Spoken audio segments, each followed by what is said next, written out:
সপ্ত যুগে এক সময় সেই সপ্ত ঋষি তারা তাদের পিতা ব্রহ্মার কাছে গৌর গুণগানে মত্ত হয়ে তারা তখন কি করলেন? গৌর প্রেম নিত্য ধন মাগলেন। কি করি আমরা গৌর প্রেম নিত্য ধন প্রাপ্ত হতে পারি?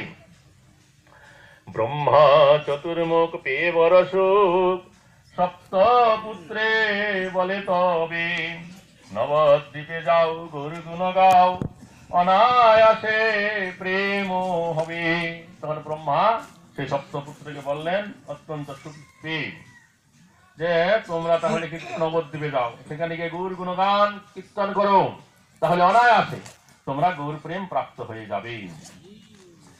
ধাম কৃপাসার লাভ হয়ে যার, তার হয় সাধু সঙ্গ, সাধু সঙ্গে ভজে কৃষ্ণ প্রেমে মজে, এই তো পরম রঙ্গ।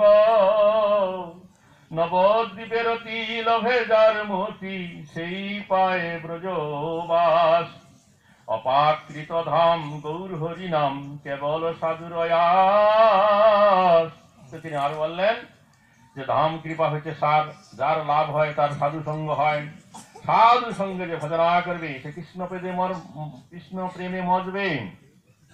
আর নবদ্বীপে যদি রতি হবে তার কি হবে? তার ব্রজবাস হবে। সেই নবদ্বীপ হচ্ছে অপাকৃত ধাম, গৌর হরি নাম, কেবল সাধুদের আশা।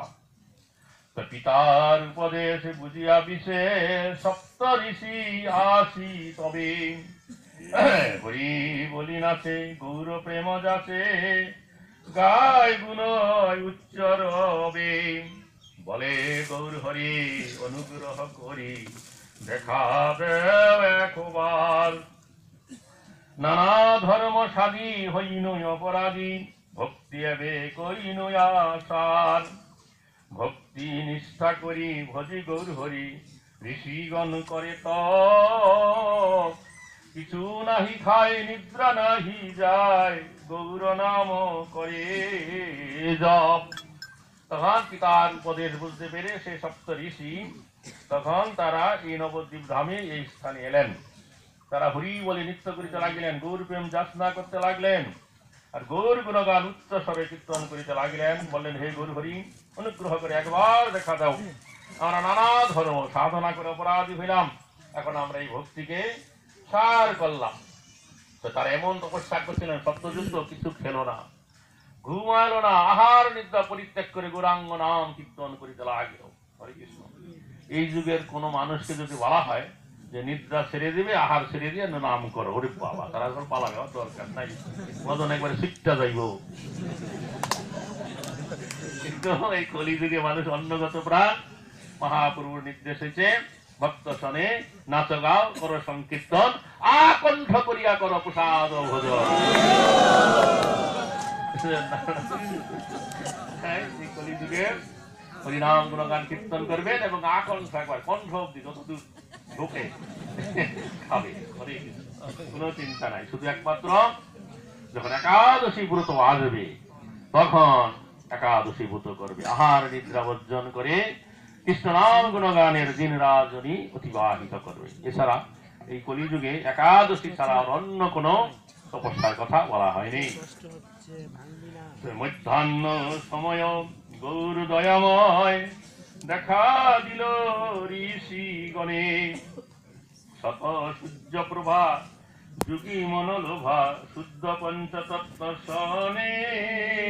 তারপর এক সময় গৌরাঙ্গ মহাপ্রভু পঞ্চতত্ত্বকে সঙ্গে নিয়ে মধ্যাহ্নকালীন সময়ে সেই মুনিগণের সম্মুখে, ঋষিগণের সম্মুখে দেখা দিলেন। যেহেতু মধ্যাহ্নকালীন সময়ে এসে তিনি দেখা দিয়েছিলেন, যার জন্য এই দ্বীপের নাম হয়েছে মধ্যদ্বীপ। তো কিবা সেই রূপ অতি অপরূপ, সুবর্ণ সুন্দর মূর্তি, গলে গলে বনমালা দিক করে আলা, আশা হে আবরণ ফুর্তি। গৌরাঙ্গ মহাপ্রভুর এখানে রূপের বর্ণনা করলেন যে কি রূপে তিনি রক্ষা দিয়েছিলেন, যে সুন্দর প্রতিমা মূর্তি অতি অপরূপ, আর গলে বনমালা ঝুলছে, চারিদিকে তার অঙ্গে যে আবরণ ছিল সোনার আবরণ তাতে আলোকিত হয়ে যাচ্ছে। চাহুনি সুন্দর চিকুর চাচরম, চন্দনের বিন্দু ভালে, চিকিৎস বসন সূত্র সুবন সুবিত মল্লিকা মালে। তার চাহুরিটা ছিল অত্যন্ত সুন্দর, মাথায় চাচর চিকুর কেশ, তাতে ললাটে আবার চন্দনের বিন্দু ছিল, ধুতি কাপড় চিকিৎস করে পরানো ছিল, আর তার উপবিদ সুন্দর দেখা যাচ্ছিল, মল্লিকা মালা গলে ছিল। সেই রূপ দেখিয়া মোহিত হইয়া সবে করে নিবেদন, তোমার চরণ লইনু শরণ দেহ পদে ভক্তিদন। আচ্ছা, তারা তখন বললেন, সেই রূপ দর্শন করে মোহিত হয়ে নিবেদন করলেন যে তোমার চরণ আমরা শরণ নিলাম, তোমার এই পাদপদ্মে আমাদেরকে ভক্তিদন দান করো। শুনি গৌর হরি বলে দয়া করি, শুনো হে ঋষিগণ, সারি অভিলাষ জ্ঞান কর্ম পাঠ কর কৃষ্ণ আলোচন। স্বল্প দিনান্তরে নদিয়া নগরে হইবে প্রকট লীলা, তুমি সবে তবে দর্শন করিবে নাম সংকীর্তন খেলা। তো বলছে তোমরা এখন অন্য অভিলাষ জ্ঞান কর্ম সমস্ত কিছু সেরে শুধু কি করো, কৃষ্ণ কথা আলোচনা করো। আর অতি অল্প দিন পরে এই নদিয়া নগরে আমার প্রকট লীলা হবে। তোমরা আমার এই যে কথা এটা গোপন রাখবে, কার কাছে প্রকাশ করবে না। তো তোমরা কি করতে পারবে, সেই সময়ে আমার এই যে লীলা হরিনাম সংকীর্তন খেলা এটা দেখতে পাবে। এই কথা এখন রাখহ গোপন, আমার বচন ধরম। শ্রী কুমার হট্টে নিজ কিত ঘট্টে কৃষ্ণের ভজন করম। গৌর দর্শনে সপ্তশী তখনে কুমার হট্টেতে যায়, এই স্থানে এখন কর দর্শন সপ্তটিলা শোভা পায়। তখন বললেন যে এই কথা এখন গোপন রাখতে হবে, আমার এই যে লীলা হবে নদিয়া লীলা। আর তোমরা এখন কি করো, এখান থেকে কুমার হট্টে যাও, সেখানে গিয়ে তোমরা কি করো, ভজনা করো। তো কুমার হট্ট হচ্ছে বর্তমান যে হালি শহর গঙ্গার তীরে আছে, সেইটা হচ্ছে হালি শহর, এই কুমার হট্ট। সেখানে তখন সপ্তটি সেটা গেলেন, ভজনা করলেন। আর বলছে এই স্থান নিত্যানন্দপুর ভক্তগণকে দেখায় বলছে এই স্থান এখন দর্শন করো।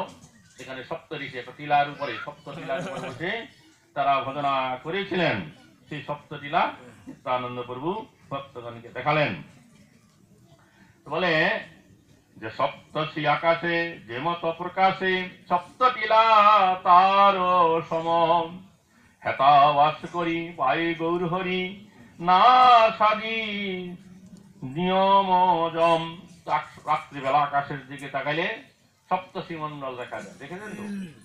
এই স্থান হচ্ছে সেই স্থানের সমান, সপ্তর্ষি মন্ডলের সমান। আর বলছে এখানে যারা বাস করে গৌরাঙ্গ মহাপ্রভুর যারা ভজনা করবেন, তারা কি করবেন, অতি নিয়ম অষ্টাঙ্গ যোগ সাধনা না করেই এই গৌর প্রেম ভক্তিদন প্রাপ্ত হয়ে যাবেন।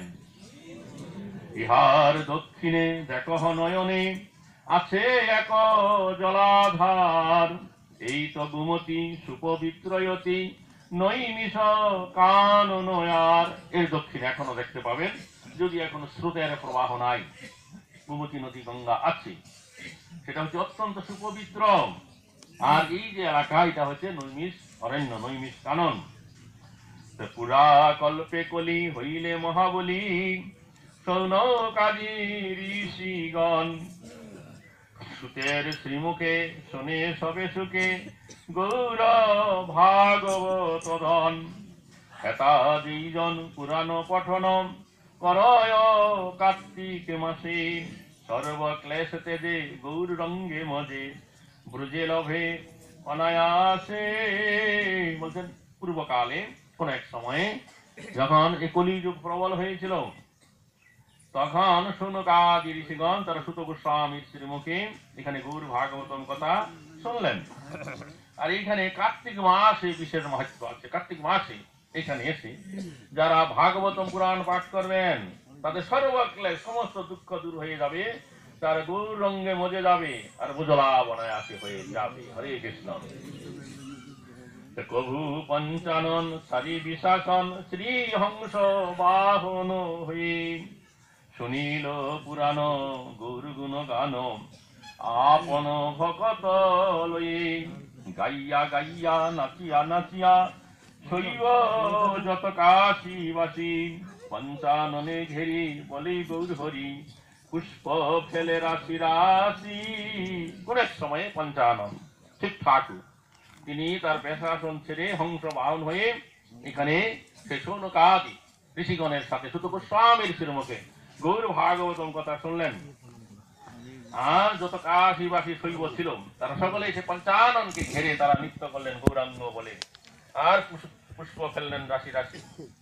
নিতায় বচন শুনিয়া তখন জীবের উথলে ভাব, গড়াগড়ি যায় ধৈর্য না পায় আত্মাদে ধাম প্রভাব। নিত্যানন্দের পূর্বমুখে এই স্থানের মহিমা শুনে জীবক স্বামী তিনি আর ধৈর্য রাখতে পারলেন না। তার ভাব উঠিল হলো তিনি এখানে গড়াগড়ি গিয়ে তিনি এই ধামের প্রভাব আস্বাদন করলেন। তা সেই দিন যাপন করে ভক্তগণ নিতাই চাঁদের সনে, পরদিন সবে চলিলেন তবে শ্রী পুষ্কর দর্শনে। জাহ্নবা নিতাই ভজন সদাই যাহার অন্তরে জাগে, নদিয়া মহিমা ভক্ত মধুরিমা গাইছে সে জন রাগে। তারা সেই দিন কি করেছিলেন, এইখানে তারা রাত্রি যাপন করেছিলেন, বাস করেছিলেন সারাদিন। আর পরের দিন এখান থেকে তারা পুষ্কর তীর্থ দর্শনে গিয়েছিলেন। তো আপনাদের কিন্তু এখানে রাত্রি যাপন করার কোনো ব্যবস্থা নাই, এখন এখান থেকে পুষ্কর যেতে হবে। এখানে বলছেন জাহ্নবানিতাই ভজন সদা যার অন্তরে জাগে, নদিয়া মহিমা ভক্ত মধুরিমা সেই জন গায়। সেই জনটাকে ছিল ভক্তিবিনোদ ঠাকুর মহাশয়। হরে কৃষ্ণ। ঠিক আছে, তাইলে আর দেরি করার উপায় নাই, আমাদের এখনই যেতে হবে। হরে কৃষ্ণ। কার কোনো প্রশ্ন আছে এখানে যে আলোচনা হইল? হরে কৃষ্ণ।